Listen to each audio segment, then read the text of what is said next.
a sua alma uma aproximação emocional à adoração. Derek Prince. Continuamos o nosso caminho para o Santo dos Santos.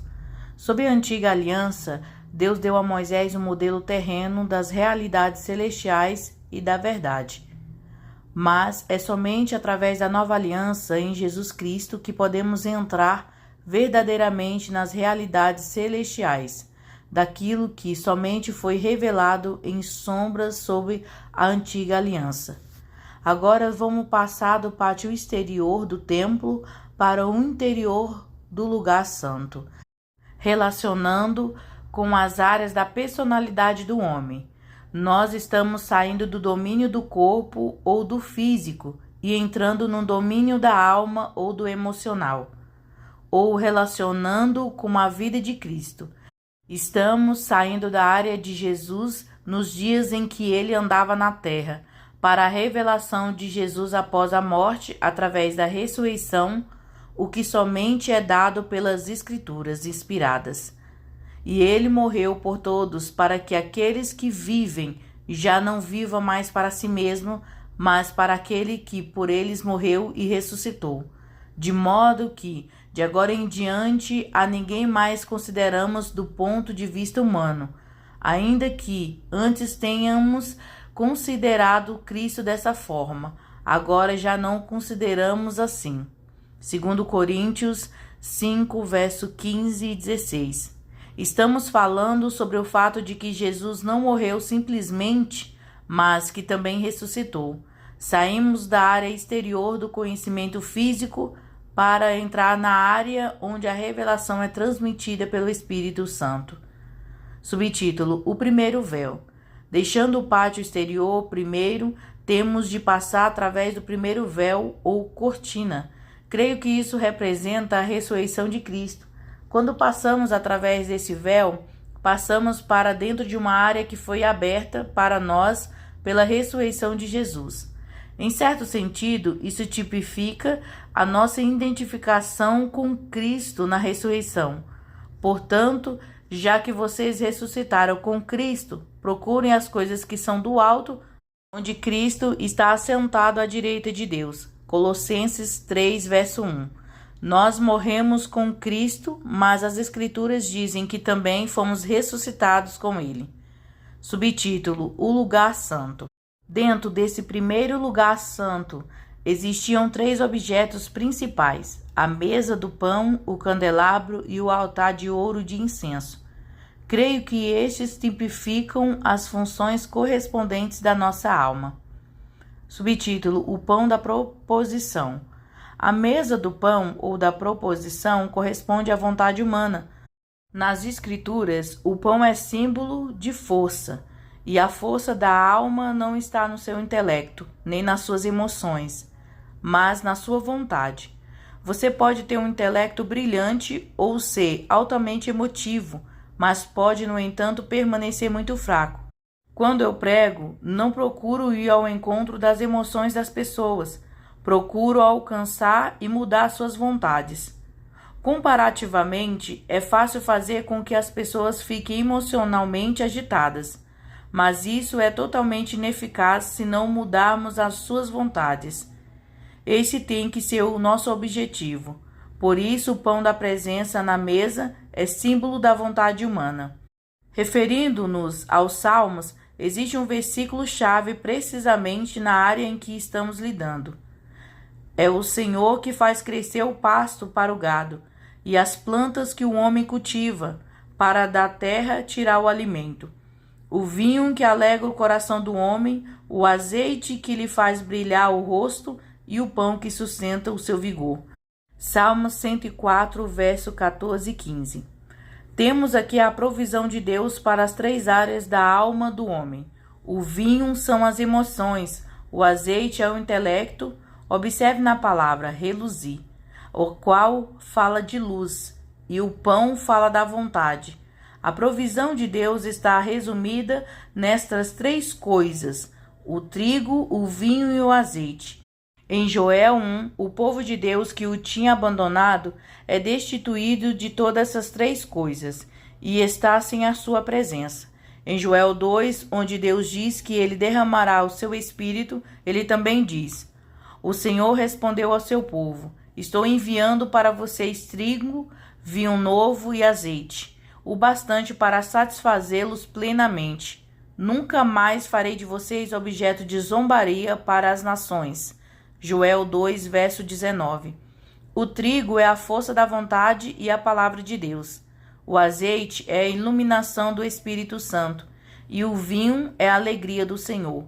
Você viverá na pobreza se não tiver todos esses 3 itens, mas Deus providenciará se voltarmos para Ele. Por isso, quando Cristo veio ao mundo, disse: Sacrifício e oferta não quiseste, mas um corpo me preparaste. De holocaustos e ofertas pelo pecado não te agradaste. Então eu disse: Estou aqui, no livro está escrito ao meu respeito. Vim para fazer a tua vontade, ó Deus. Hebreus 10, versos 5 ao 7. O corpo de Cristo foi preparado para um propósito, para fazer a vontade de Deus. Do mesmo modo, existe somente uma razão para nós termos corpos, para fazer a vontade de Deus. Tudo o mais é secundário. Jesus disse acerca de si mesmo: Por mim mesmo nada posso fazer. Eu julgo apenas conforme ouço, e o meu julgamento é justo, pois não procuro agradar a mim mesmo, mas aquele que me enviou. João 5, verso 30. Este é o princípio muito importante. Pode julgar com justiça. O seu discernimento será correto, quando não procura a sua própria vontade. Quando procura a vontade de Deus, você não será enganado. Terá percepção, discernimento e julgamento. Mas quando começa a fazer a sua própria vontade, então você se perderá. Existe uma passagem em Mateus onde podemos ver a afirmação final desse ponto. Meu Pai, se for possível, afasta de mim este cálice. Contudo, não seja como eu quero, mas sim como tu queres. Mateus 26, verso 39. Aqui está a imagem de Jesus entregando ao Pai a sua vontade em todos os aspectos. Do mesmo modo, é através da entrada da sua vontade que você poderá descobrir a perfeita vontade de Deus. O que deu força a Jesus foi fazer a vontade de Deus. Isso pode ser vista na sua conversa com os seus discípulos, depois do encontro com a mulher samaritana no poço. Enquanto isso, os discípulos insistiam com ele: Mestre, come alguma coisa. Mas ele lhe disse: Tenho algo para comer que vocês não conhecem. Então os seus discípulos disseram uns aos outros: Será que alguém lhe trouxe comida? Disse Jesus: A minha comida é fazer a vontade daquele que me enviou e concluir a sua obra. João 4, verso 31 ao 34. Jesus estava fisicamente fraco quando se sentou no poço, mas quando ele testemunhou a mulher e cumpriu a vontade de Deus, sua força física foi restaurada. Ele já não sentiu uma necessidade imediata de comer. O mesmo é verdade para nós. É o fazer a vontade de Deus que nos dá força. É o dispor a nossa vontade para fazer a vontade de Deus, o que dá às nossas almas força e propósito. A expressão "o pão da proposição" não é uma tradução literal. Na realidade, é o pão da face. A face de quem? Este era o pão que estava sempre perante a face de Deus. Em Números, ele é chamado o pão contínuo. Vê Números 4, verso 7. Este era o pão de dia e de noite, 7 dias por semana. Não consigo pensar em nada que não tenha afetado mais tão profundamente do que a compreensão de que a minha vontade é como os pães numa presença posta perante Deus dia e noite, 24 horas por dia. Deus manda que eu examine a minha vontade. Há precisamente 12 pães sobre a mesa. Se faltar algum pão ou estiver fora do lugar, ele quer saber o porquê. Garanto que se você conseguir entender este ponto, será poupado de muitos desastres e dores de coração. É a sua vontade que deve guardar. É na sua vontade que realmente tudo começa, na sua relação com Deus. A provisão para o pão da provisão encontra-se em Levítico. Apanhe da melhor farinha e asse 12 pães, usando 2 jarros para cada pão. Coloque-os em 2 fileiras, com 6 pães em cada uma, sobre a mesa do ouro puro perante o Senhor. Junte a cada fileira, coloque um pouco de incenso puro, como porção memorial para representar o pão e ser uma oferta ao Senhor preparada no fogo.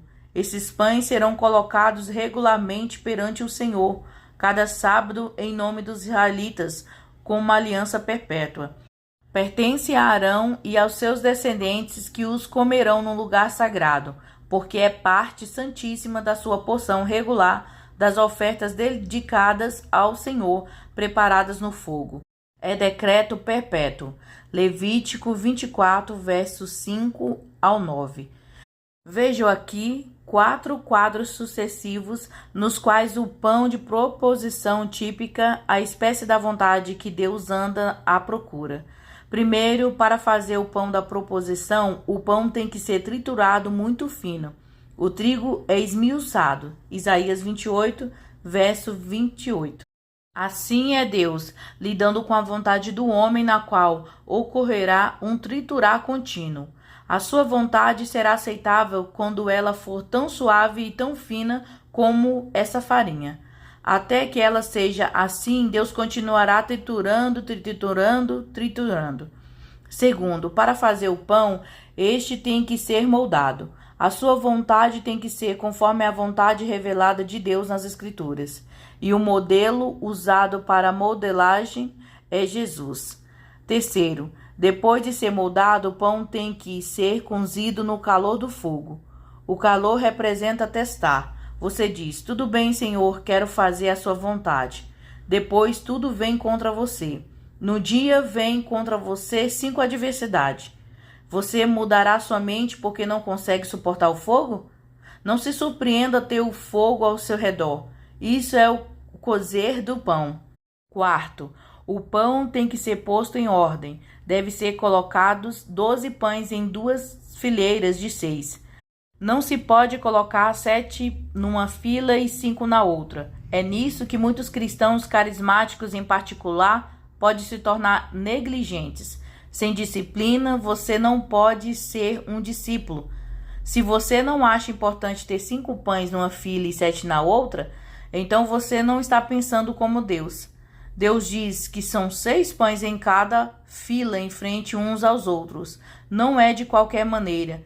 Se a sua vontade é assim, então a sua secretária, o seu escritório, a sua cozinha será assim. Se você tem dificuldade em manter a sua vida em ordem, verifica o pão da proposição. Quinto, o pão deve ser coberto por incenso, o que significa nas Escrituras sempre um tipo de adoração. A nossa resposta não pode ser: bem, Deus, tu insistes, eu farei isso. Ela tem que ser assim: obrigado, Senhor, estou feliz por fazer a tua vontade. Inclino a minha cabeça em submissão e adoração. A tua vontade seja feita, Senhor. Na terra como no céu, esse é o modelo. Sexto, como já foi mencionado, o pão tem que estar continuamente exposto perante a face de Deus, de dia e de noite. Deus diz: eu quero ver onde está o pão. Sétimo, uma dupla coroa protetora ao redor da mesa. Vê Êxodo 37, do verso 10 ao 12. O pão era tão precioso que uma coroa protetora não era suficiente. Eles puseram uma margem com outra coroa para que, se algumas pequenas migalhas da primeira coroa, eles continuavam protegidas e impedidas de cair pela segunda coroa. Semelhantemente, existe uma segunda coroa ao redor da sua vontade. O que é a segunda coroa? É vigiar e orar. Em Lucas 21, verso 36 diz: estejam sempre atentos e orem para que vocês possam escapar de tudo o que está para acontecer e estar em pé diante do Filho do Homem. Você deve viver de tal maneira que seria injusto da parte de Deus trazer sobre você o julgamento que vem sobre os ímpios. Vigie e ore para que possa ser considerado digno de escapar. Vigie e orem. O espírito está pronto, mas a carne é fraca. Mateus 26, verso 41. Jesus disse: você disse que me seguiria sempre, mas se não vigiar e orar, será pego de surpresa. Certamente foi isso que aconteceu aos discípulos, e essa é a nossa dupla guarda protetora para manter o pão da proposição no lugar, vigiar e orar. A oitava e última característica do pão é que ele tem de ser colocado lá fresco. Você deve regularmente dedicar a Deus a sua vontade. Smith Wigglesworth disse: cada nova revelação pede uma nova dedicação. Concordo com isso. Cada vez que Deus mostra a você uma nova verdade, uma nova missão, isso requer que seja colocado o pão fresco na mesa. O pátio exterior está relacionado com o que Deus tinha feito por nós. Mas quando entramos no lugar santo, isso é sobre a nossa resposta a Deus. Começa com a vontade. Para mim, isso está muito claro.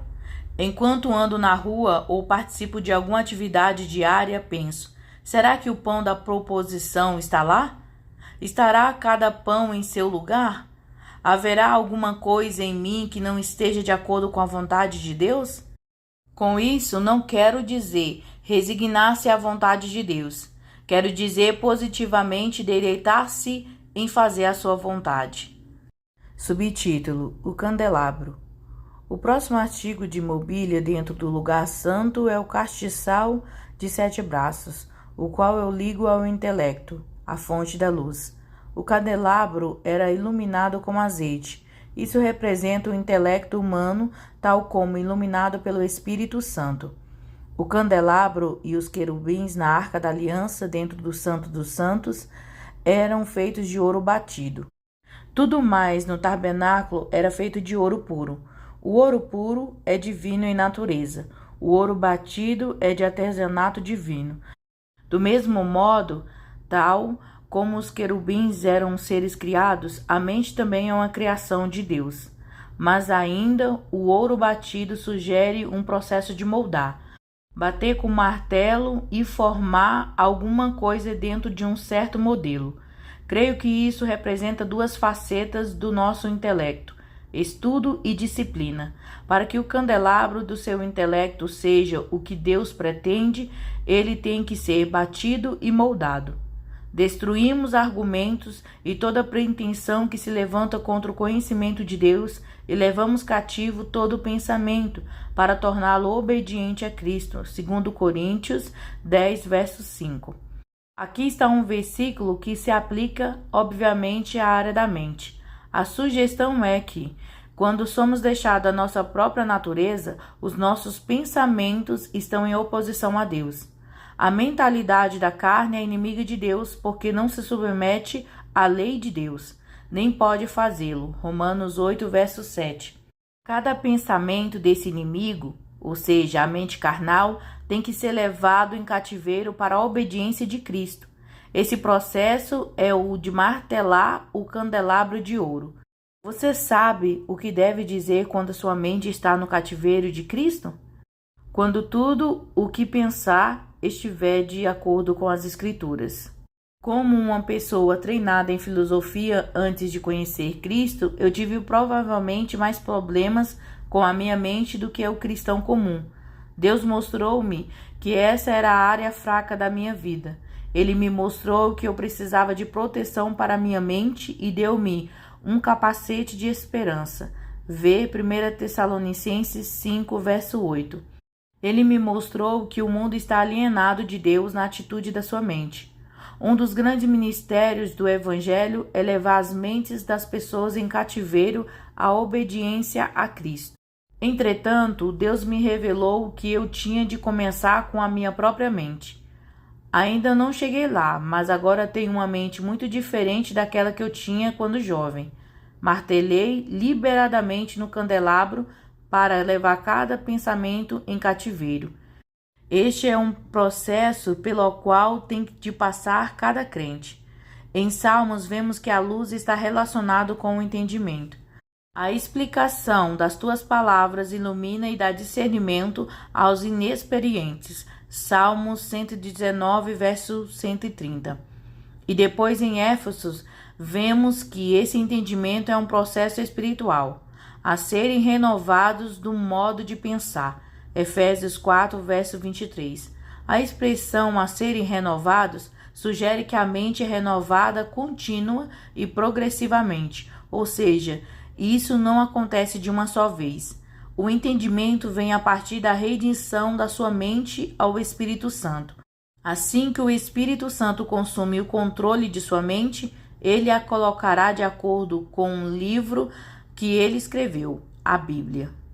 Quando o Espírito Santo cativar sua mente, ela concordará com as Escrituras em todos os pontos, mas isso é um processo.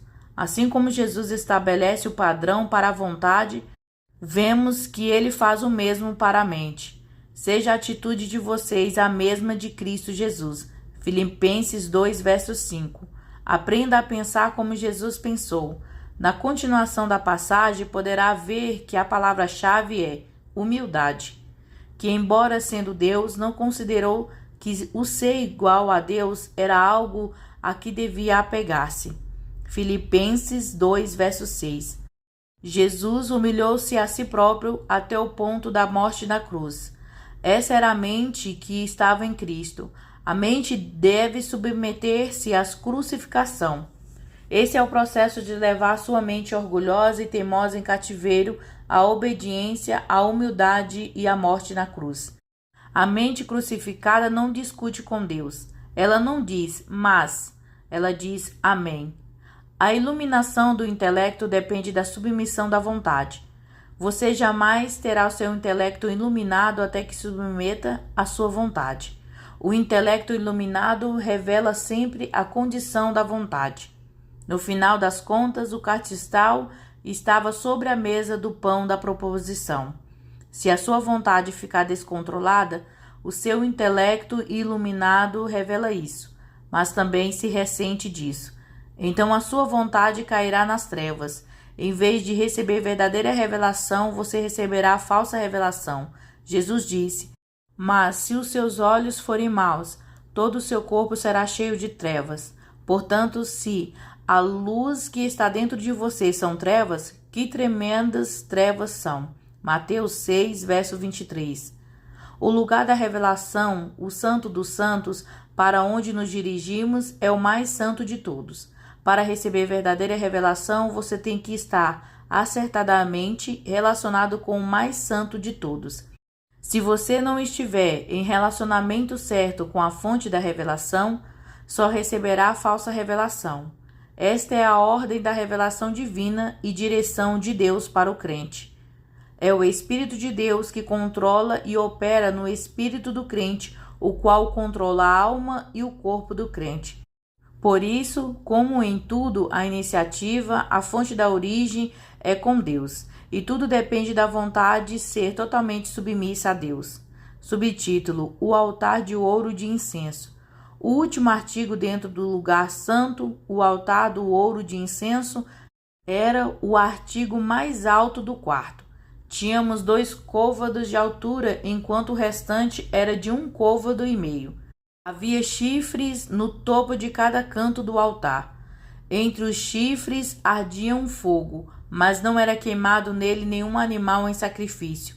A única coisa colocada nesse fogo era um incenso especial, criado de uma certa fórmula, a qual estava proibida de ser copiada ou usada em qualquer outra situação que não fosse naquele altar de ouro.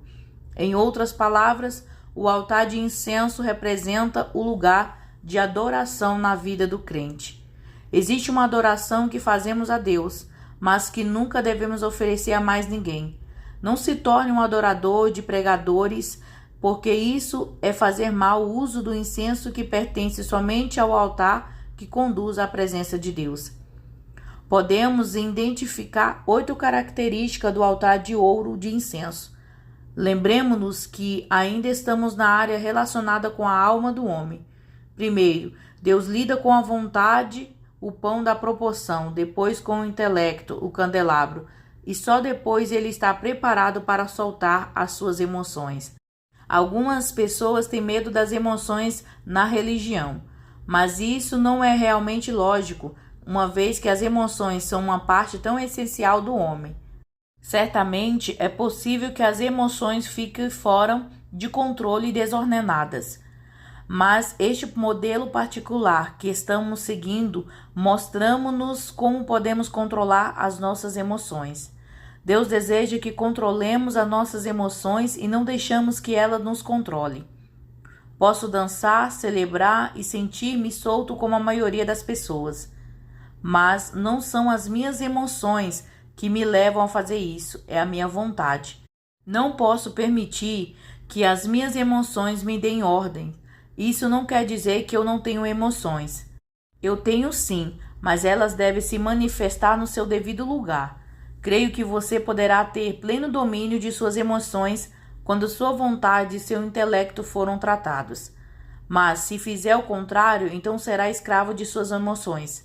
Portanto, a primeira característica no altar é que ele tinha 4 lados.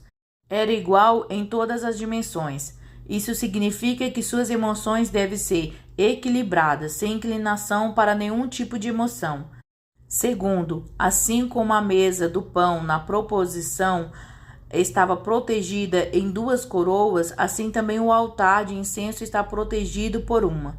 Qual é a coroa que protege as emoções? É nada mais do que o autocontrole.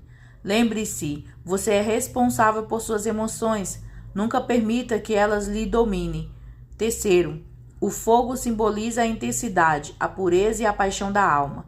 Longe de desejar que sejamos sem emoções, Deus quer que sejamos pessoas apaixonadas, mas essa é uma paixão controlada, purificada e direcionada.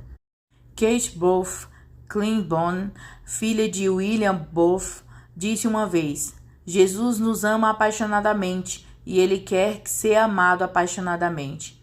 Ele certamente faz isso. A paixão faz parte da santidade, mas ela tem que estar na relação certa e sob o controle certo. O quarto aspecto do altar de ouro era o incenso, o qual falava de devoção tornada perfumada pelo teste do fogo. O incenso é um pequeno caroço preto e pouco atrativo até que se coloque no fogo, depois de tornar maravilhosamente perfumado. Por outro lado, o mel é doce e agradável até que se ponha no fogo, depois se torna algo pegajoso e preto. E Deus disse que não queria mel nas ofertas do Senhor, feitas pelo fogo. Vê Levítico 2, verso 11. Nada de conversas doces ou de frases bonitas se elas não resistem ao teste do fogo. Quinto, era a fumaça subindo. Bela e perfumada, a fumaça branca é a adoração, expressam em louvor e adoração. Sexto, os chifres do altar tinham de ser purificados com o sangue do sacrifício, no propiciatório todos os anos no dia da expiação. Em outras palavras, a nossa adoração tem de reconhecer sempre que temos acesso apenas pelo sangue de Cristo. Se alguma vez oferecemos a adoração que não seja pelo sangue de Cristo, esta é totalmente inaceitável para Deus. O altar tinha de ser santificado pelo sangue. Esta era a peça da mobília mais alta. Os chifres fizeram com que chegasse até a altura aproximada do querubim no propiciatório. Por isso, quando nos lançamos em louvor e em adoração em um culto, nós estamos subindo como uma fumaça de um incenso até os níveis espirituais mais elevados. E, finalmente, o altar é a transição da alma para o espírito, do santo para o mais santo. Não existe outro caminho, mas o caminho do culto, do louvor e da adoração. Portanto, aproximamo-nos deste lugar interior de santidade com a nossa atitude em linha, a nossa vontade, o nosso intelecto e as nossas emoções de acordo com os requisitos de Deus. Agora estamos preparados para entrar verdadeiramente na presença de Deus e descobrir a verdadeira adoração.